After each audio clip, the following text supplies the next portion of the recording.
જય જિનેન્દ્ર, જય ગૌ માતા।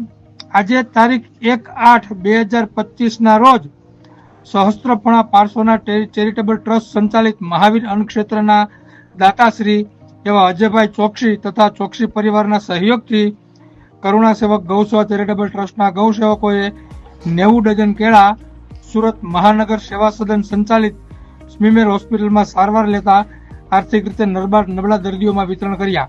જય ગૌ માતા, જય ગોપાલ।